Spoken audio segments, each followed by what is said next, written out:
Hello, welcome to the Monday Night Hangout. It's us. It's all these people. It's the DJs from all over the U.S. And we don't really have a topic tonight, so we're gonna come up with something kind of on the spot. I had an idea, unless you guys want to veto it, in which you totally can, because this is a democracy here. I was thinking about maybe talking about our intros and how we handle them as DJs when we perform at events like weddings and such. When we get on the microphone, what do you say? How do you say it? Sounds good to me. Do you mix things up? Do you like that, Eric? I like it. John's going to veto it because he's I like that too. John likes it. Been a minute since I got in wedding territory. It's been a couple of weeks, but sure. Damon, are you good with that? Yeah, I'm fine. Buddy's good with it. I know he is. That's his wheelhouse. Yeah. We'll assume Kevin's good with it.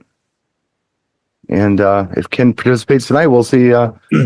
We assume he's good with it too. So, who wants to go first? What does your intro sound like? Just give us your intro. Let's say that you're just opening the dance floor. What do you say on the microphone before you press play? Oh, I thought you were assuming like bringing the wedding party. I thought we'd keep it simple. Yeah. Usually you would announce the party in. Sometimes it's by name, sometimes it's by group. That's the new trend. Whatever you do, share your intro with us. All right, well, here's my intro. Once they're all in and they ate and the dance floor is now open. Good evening, everybody. I'm DJ Eric, taking your request, something you want to hear tonight. Come on up. Give me let me know what you guys want to hear. Start off with a slow song for everybody to come on out to the floor. And it's usually something boring like Lady, Kenny Rogers. And kind of that's how I open the floor. Sure. Just introduce myself, let them know that I do take requests. Uh-huh. I take them, but I may not play them. That's the secret. Right. They're more like they're requests, not demands. So right. But that's my take on that. I thought you were going somewhere else with this, but that's we're going there with it. Fine. Who would like to share their intro with us next? I'll take it then, I guess. It's okay. Or Buddy. Let you and Buddy arm wrestle for that one. Rock, paper, scissors? Sorry, let's do it. We have the time delay. I can't look. What did you got? Scissors. All right, you lead. I'll go behind you. That's how we do it here. One of the things we do is different from a lot of companies, and I also teach this to our employees when they do stuff. We never say our names. And the reason why we never say our names and introduce ourselves, because it's never about us, it's about the couple. And I believe in that part. I know a lot of guys, they introduce themselves. Everybody does things differently. I'm not saying this is the right way or a wrong way, or this is right, that's right. It's how we look at stuff and how we do stuff. But kind of the same thing, kind of like Eric, when I, tell everyone, ladies and gentlemen, the dance floor is about to open. Please leave your glasses on the table. Request sheet is over there. We have a request table over there. You see it lit up, a little sign. And let's get you on the dance floor and hit you with this, and then start the music. Short, sweet, to the point. Just get it out there. Get them on the dance floor, get them going. And one other thing also is that I never try to sound like the cheesy DJ voice and try to booming voice. Look at me. No, it's my normal voice. So people hear me talk, it's no different if I'm on the microphone or I'm not. And I know some guys, they have the microphone voice. They sound great. They sound awesome. I think Damon does that. He sounds awesome on the microphone, and other people do it. But like me, I just don't feel that's me. And I do what I feel is best for myself. And again, everyone does things differently, but this gives you some ideas. And if you're searching to do something, maybe give you a different thought how to do something. Well, so don't say, hi, I'm DJ Eric. Okay, I'll get rid of that right now.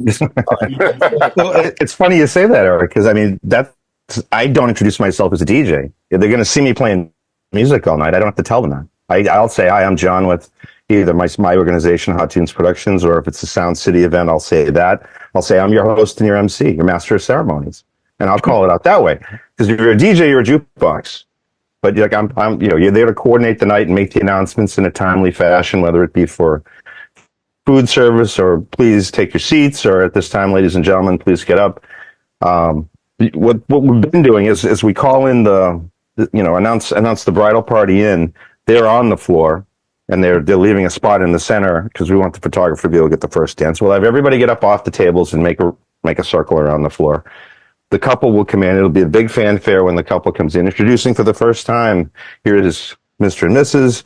We get them to the middle, and then there's the first dance. And the bridal party, we tell them ahead of time, back away and let the photographer circle and get photos. So not only is it the photo of the bride and groom, but there's a crowd that's going to be in the shot. There's people, and they can fuzz them out or whatever if they don't want individual faces.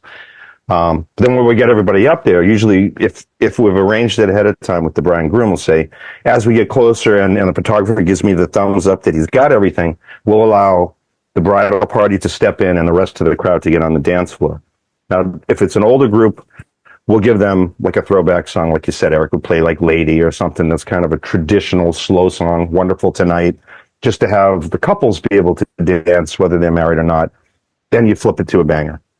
And now you've got a full packed dance floor rather than trying to get everybody up there piecemeal. You've already got 50, 75, 100 people on the floor. So when you turn on the jets and hit it for a dance song, you might lose a couple, but you're going to keep most. So for that way, then you got to dance, you do a couple of dances, and maybe at this point, the salads are just starting to drop. But you get everybody in ahead of time because this is the very, very start of dinner. And then you make the diversions. All right, we are going to ask everyone to clear the floor except for the bride and groom at this point. We're going to cut the cake. We're going to have our photographer come out and get some pictures. Everybody goes to their seats. The table service begins, and then we're off and running for the night. Yeah, just to clarify before we go any further, depending on where you live in the country, we all know this in this room, but depending on where you live in the country, the structure of weddings are different. So some people like to do the first dance at 7 in the morning and then it's very Boston. have a dance at 9 o'clock at night. Some people do it different. So it just depends on what your structure is. It is. Your results may vary depending on your region. So that's just what we do out here on the northeast coast. And there's no right or wrong. It's just structure. Adapt it to whatever makes sense for your region, I guess. One really quick thing, and you kind of touched on it, John, is the slow dance, and I know Eric's touched on it too. Usually, a lot of times, because we do first dance after dinner and last of the special dances, and we go into anniversary dances. So we go from the couple that just got married into the anniversary dances to get people up there to start the dance floor going. And then get that going, the whole entire anniversary dance, have that part there too. And I feel that's a great way of introducing everyone to come on the dance floor, because a lot of times people will request slow songs, and it's a great way to knock off a slow song or two and get the anniversary and get those great pictures for photographers. What I really wanted to focus on tonight more than anything else was or what we're saying on the microphone, more of an MC thing. Structure, I mean, we all have different structure, and there's no right or wrong, and there's good reasoning for however you do things.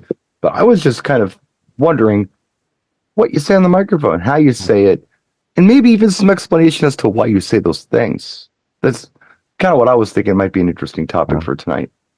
I'll use my name on the guest once for the guests that haven't met me. Chances are I already know the bridal party and the bride and groom. I know all the VIPs already because we've met and we've talked, or I've aligned them to come in, and they know who I am, and there's a relationship. But just so the rest of the guests, if they see me passing by wearing all black, they don't ask me for extra rolls and some butter. Right. I'm not in the catering staff. Right. It sets me apart. Please. Would anyone else like to share their intro on the microphone with us? Kevin would like to share his intro on the microphone. Brian, back to you. Every area is different. So my paperwork that I generate is unique in that they can put it in any order they want. So there's nothing really standardized in that. So like if they're all coming into the room for the bridal party, I'll first ask, do the parents want to be introduced, or would they rather just be introduced at their seat? Or sometimes there may be hard feelings. They don't want to be introduced. So, but if they're at their seat, I'll say, let's first introduce these people that without these, we wouldn't have a newlywed couple. Let's introduce the parents. And I have them get up at their seat. If it's part of the intro, I usually start with them. I try to get them to, if they're doing flower girls and the ring bearers and that stuff, they tend to want to, in the listing, it's listed as they're like, I think right before the newlywed couple comes in, And I don't like that because you're sort of trying to build energy for them entering the room. So I'll usually try to either they'll say, nah, they're too young, they won't follow orders, or I try to move them to the front because it's the oh cute factor, and you're trying to build energy for the newlywed couple. So I'll massage that to rearrange that. I sometimes, and it depends on how they are. We have a check mark like energy level. If I'm really energetic, I'll get WWE on you, and I'll have a lot of fun and try to, get everybody up, get on your feet, and make some noise for the new Mr. and Mrs. It's pretty Don't good. ever do that again. Oh, I like it. It was pretty good. You should sound like that all the time. That'd be good. That's it. I say, no, you want me to sound like that, you got to pony up, boy. Yeah. Yeah, the Hulk Hogan voice, you have a little vein in your forehead throughout.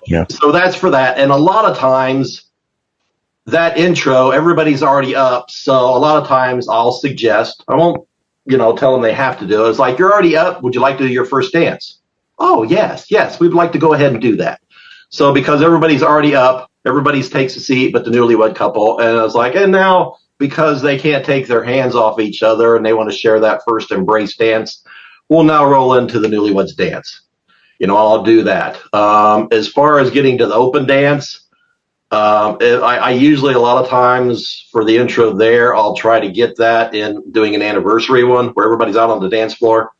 Also like to keep track of when the photographer's going to leave because I figured they want to get some shots of an open dance floor. So I'll try to. That's just structured stuff, Yeah. So, I just sort of, that's what I do. Now, when I'm introducing the individuals, like if they're doing their the bride and father, I'll say, Stephanie, there was a special man in your life before Rick come along. It was your dad. If you could please join us on the dance floor and share a moment, and let's share the moment with them, shall we? That's part of my spiel. No, it's good. And I noticed something that you said that's funny because, and I my mother and father, as you know, are from the Ohio River Valley. And until I was in my 20s, it was pointed out to me that I used the word come when I should use came. Because that's just a way to say things. In the Ohio River Valley, it's perfectly normal to say, this person was in your life before Tommy come into your life. But you would actually say came into. But it's perfectly natural for you in your region to say that. And it was just kind of funny. I caught that. I'm like, oh, yeah. I've had to train myself not to do that because I don't live there anymore. And I sound weird when I talk like that now. And that was very nice, Kevin. It really was. Oh, thank you. He'll pass the envelope now. Yeah. Colloquialisms, I believe, is the word I'm thinking. Yeah. And as far as sort of the dance floor is open, I'll sort of roll that out of the anniversary. And then I'll also, usually throughout the night, I personally put little Post-it notes at each table. And I say, hey, there's Post-it note at each and every table. I would love for you to include any song requests, either song requests that are appropriate for the cocktail dinner or open dancing. Hey, yeah, there's one of those green ones right there, or yellow, whatever it is. I make mention of that. I say you're all deputized assistant DJs, sort of. I like to be, fun-loving, clever, I don't know, homespun, whatever. Yeah. That's me. Something else that's very interesting about what you shared with us just now. I'm listening to when you're actually telling us what you say on the microphone, and I'm listening to your conversational speech, and they're very different. Because when you are on the microphone, you're very clear and concise and to the point. And when in conversation, there's ands, ums, and you knows. But you don't say that on the microphone. You know not to say that on the microphone. So that's interesting. Well, it's also because it's repetitive. You get used to, your line, your hook, right, your sequencing. So it just sort of becomes second nature. You're not even thinking about what you're saying. Yeah, I think that perhaps in conversation, I used to do that more. But with the YouTube videos, it's really trained me not to do it even in conversation.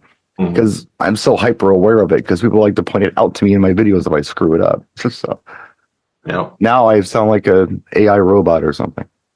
So anyone else like to share? No. I don't think Damon shared yet. I'd love to hear. He did not. No, I did not share. You guys are way more experienced at weddings than I am. So I'm just taking it all in, trying to figure out what I can grab from it, what I change, how I can change mine. Yeah, you're new at this. You know. I'm new to the You're wedding. more of the club. You're more of the club scene. Yes. That's why, right? Yeah. Yes. Yeah, but you do mobile events. I do mobile events. I probably only do maybe 8 to 10 weddings a season.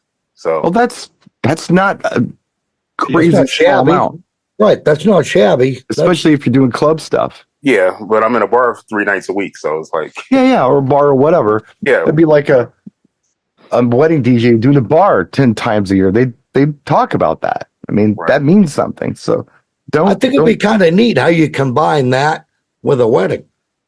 It'd be interesting in what you do at a wedding. perspective is interesting like Right. that. Yeah. How much time on the mic? How hyped do you get? I mean, because we get clients all the time like, we want energy, and you're on the mic a lot, and someone like, we'd rather you didn't say anything at all.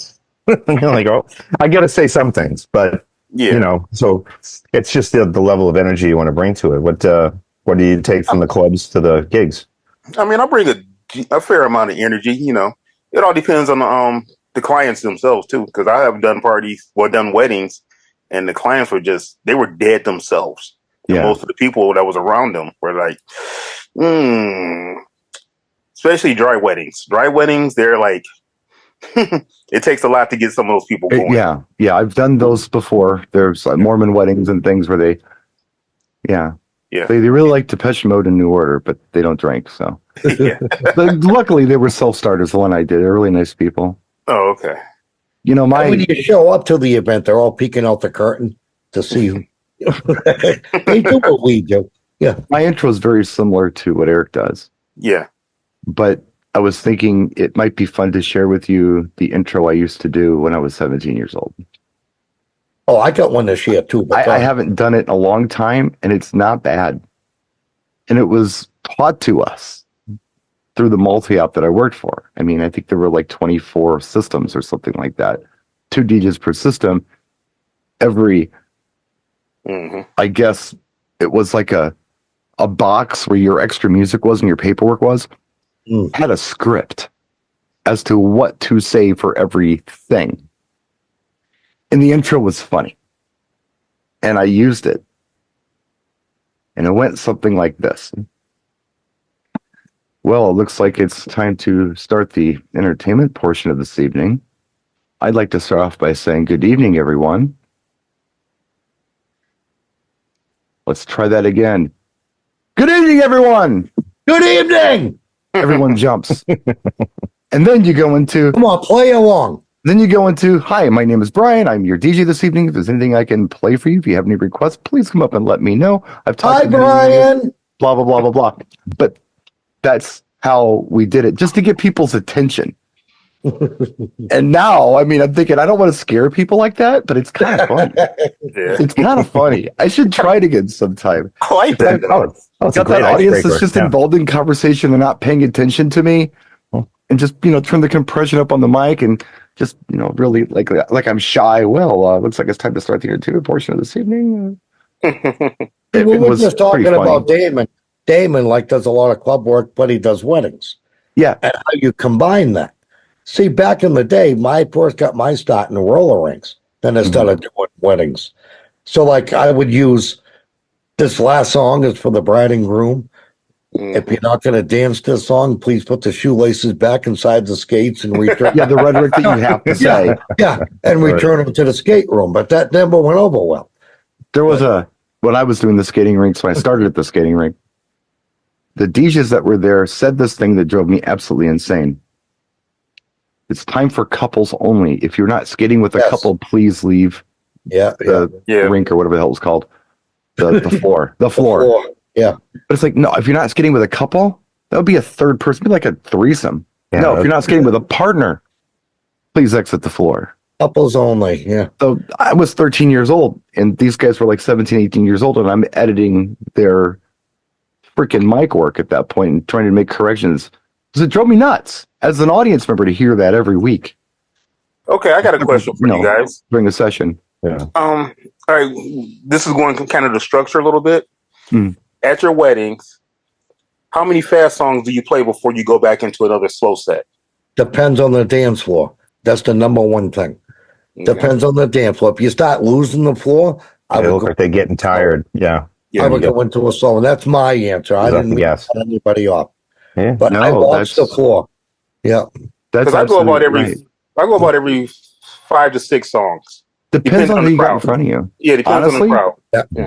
there are weddings that I do where I open with the slow song Mhm. after the first dance, and I never revisit it because I don't feel like it's needed. And on Okay. the other hand, there are parties that I do where I feel like there's a lot of older folks. They're looking for an opportunity to come out and dance. That's their opportunity.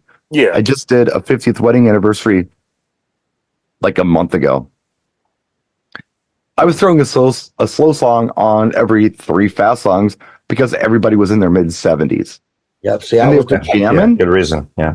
but Yeah. they would get tired. You know, it's Right. not like they didn't want to dance; they couldn't. So if I put a slow song on, they could pace it out a little bit. Like you say, pacing. Like, how long was the event too? What did you? Was it Yeah. like a 6-hour thing? I mean, Yeah. because you Right. can't just clobber Sure. them all night. There are other gigs too that the slow song is gonna pack the floor, and the fast songs not so much. Yeah, Oh, it Yeah. depends on the crowd. No, I'm not saying play slow songs all night by all No, means, no.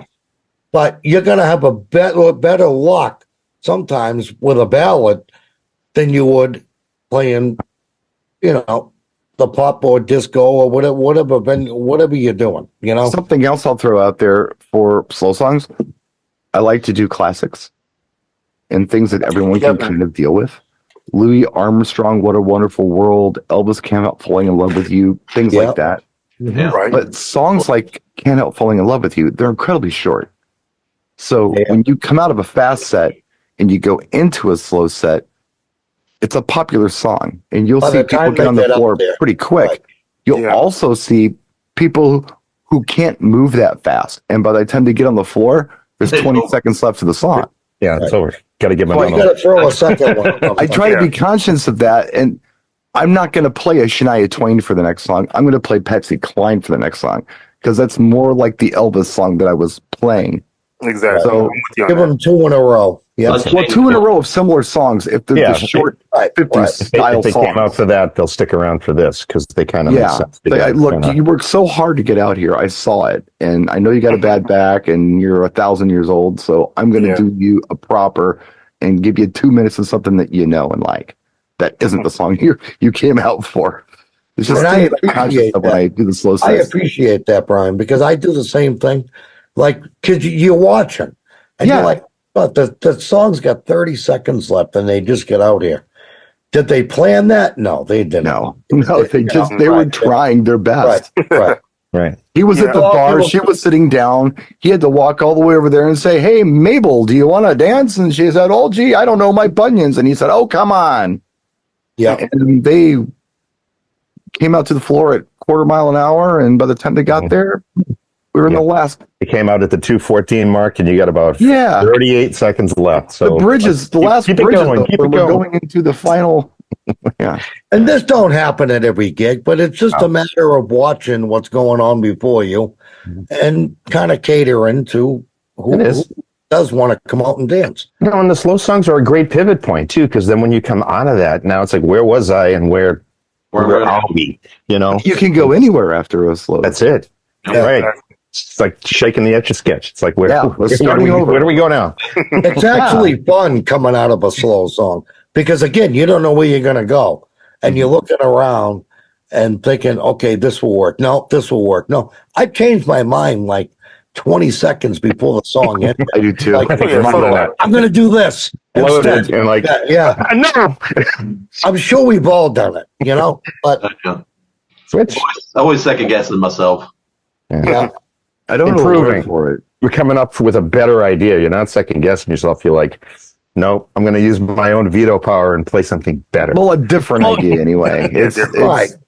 I've found myself in a set that's working really well, and I have this inner like struggle in my head. It's like, okay, I know that it's really close to time to putting on a slow set. Do I try to milk another banger out of them, or do I just go into the slow set? It's always this balancing act because it could go either way. Now, And the it's a right tough- answer, the it's a right tough answer is decision. always just give them the slow set. but there's something in my head that says, we can squeeze one more out of this. We can do one more. Yeah. Sometimes it's a big mistake because they have had enough.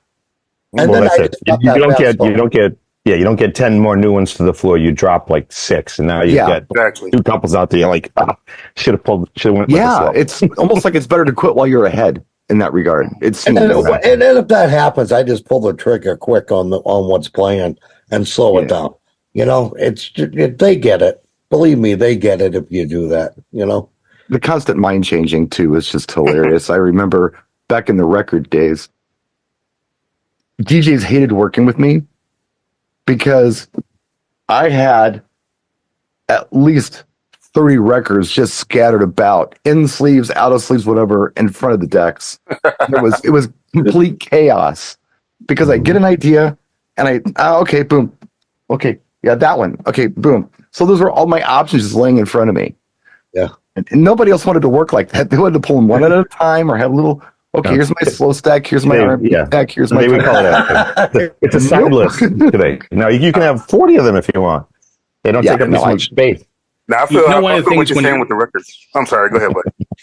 One of the things that you're looking at, we have all the records. It's kind of like a multiple choice question. Yeah. And one of the things they always say, your first choice is likely your best choice. Sometimes. And that's why I kind of look at it and go, once you make a decision, stick with your decision and go with it. If it doesn't work, you always go to something else. But, making that first decision after the song and deciding what you want to go into, that goes back to, how your crowd's doing. But yeah, having that decision, it can be a game changer, or it can be good, it could be bad. And that's a hard one for all of us DJs. It's interesting, buddy. I found that when I'm doing a wedding, for example, and I have specific instructions from the client as to what they want and what they don't want, and if I follow that to the letter for the first hour-ish, they'll come up to me and say, my God, that was amazing. Thank you. It's odd that they use the word was, meaning that they got exactly what they wanted. And I made it work for them. And it's almost giving me permission to do whatever I want at that point. That's when I start coming up with those lunatic ideas to go with maybe a second song that I thought of instead of the first choice I made. Because I can take chances. I feel I can take chances. I've already won them. They're happy. Yeah. Now I can experiment. Got the trophy. And like you say, buddy, sometimes it's a big payoff. And then sometimes, maybe I should have stuck with what I initially decided to do. Sometimes you're the windshield and sometimes you're the bug. There you go. Put that on a t-shirt. That was actually a Mary Chapin Carpenter song. Well, in case you haven't. Put her on the shirt along with it. I will. I'll give her credit, but I like that saying. But anyway. Does anyone have anything they'd like to add before we stick a fork in this? I think it was a pretty good show. I think it was awesome. Actually, I think it was informative, and we all had some good ideas. Watch those counts. We didn't hear from real quick, Brian. We didn't hear from Ken. Well, Ken can say whatever he'd like to say. I don't do weddings that much. I do more school dances. That's why I asked if anybody wanted to share. So if Kevin did, he could have raised his hand, and if he doesn't want to, I'm not calling him out and putting him on the spot. So all good. You want to hit us with the sponsor drop before we roll? Yeah, we'll do the sponsor drop. This is brought to you by DJ Event Planner. Have a look at them in the description of this video. Now, I used to do this, but they've changed YouTube. Now it's this. Have a look at them in the description of this video, to the side, I guess, for more information, along with some information on some of our other sponsors as well. Thank you for joining us. We'll see you next week or tomorrow or whenever they decide to upload this stuff.